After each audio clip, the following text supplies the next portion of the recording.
How can you be sure when you meet someone in a relationship that, and you feel immediately attracted to them, that that person is in fact going to be conducive to an enjoyable experience?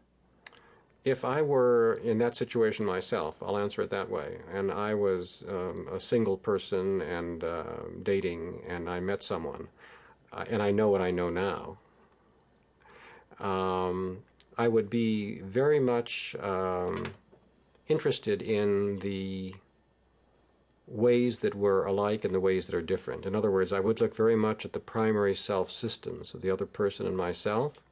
I would look at the disowned selves.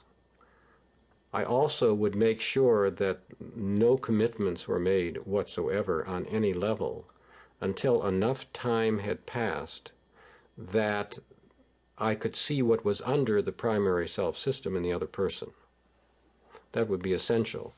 If you jump too quickly in relationship, you're jumping into the primary self system. I'll tell you a very, very quick, funny story about that. A businessman, this is a couple that came to see us, businessman, very successful, high-powered, busy, goes to Hawaii once a year, to one of the islands, where he lets down and he shifts from his pusher primary self to his beach bum primary self. He's done that every year for 5-10 years. The last time he meets a woman who lives on the island of Kauai, and she is an absolute Kauai type, you know, soft, loving, caring, has a business there. They fall in love, and in that month they meet, fall in love, get married. The month is now over. They're just crazy about each other. They come back to his huge, super mega buck home in the Bay Area, and he goes to work. Goes back to the original primary self, and this poor woman did not know what hit her. He wasn't being mean, he was just being who he was 11 months out of the year. And she went crazy, filled with rage and disillusion and disappointment. But really it was very simple, you see. She was identified with the Kauaian primary self. And when he was there, he was that, and they met and were very vulnerable and so forth. When he went back to San Francisco, Kauai went underground, and he had no idea what was bothering her. He just was doing what he did. So in meeting somebody, you have to find out what's going on. What are the primary and disowned selves? How does the person respond when she's vulnerable or he's vulnerable? What's their predisposition? And I wouldn't even consider any sort of commitment until a very considerable amount of time had passed and one could really see. The other thing about time passing is you get a chance from the unconscious to see how your dreams are. Another important thing is, how does your child feel about the other person? That's the inner child. The inner child. I'm sorry. Thank you very much.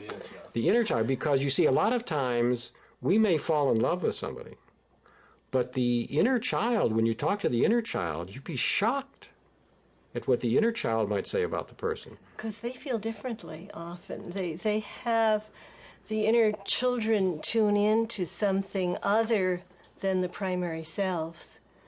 And they have a great deal of wisdom. The other thing to note is what we've been talking about, which is that you're very attracted to your disowned selves. And this is extraordinarily attractive in the beginning and far less attractive once you've been together for a while.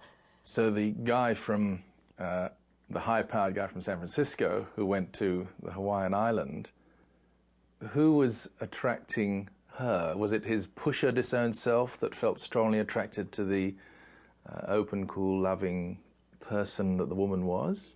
His primary self would have been attracted to this woman because she carried the opposite. And she would have been attracted to his pusher? And at some level, she would have been attracted to his pusher and not known it. That's the work she would have had to do if she could do it. She would have to embrace her own pusher in order to be with him.